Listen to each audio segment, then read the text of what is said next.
How to find Windows 11 product key. Hey everyone, this is Lucy and let's get to the video without any delay. So first you need to open a command prompt. So go to search and type cmd. So make sure you open your command prompt as administrator. Click on run as administrator and you will be in this window. So here you need to write a command, which is this, the upper one. So I will provide you this code in the description below. Just copy this and paste it in your command prompt. Press enter and it will provide you with your product key. Sometimes if this doesn't work, then there is an alternative. I will show the alternative now. You need to go to Registry editor. For that, press Windows plus R and you will open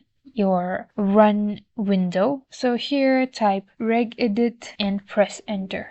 So once you're in your Registry editor, you need to go to this location: Computer, HK Local Machine Software, Microsoft Windows NT Current Version, Software Protection Platform.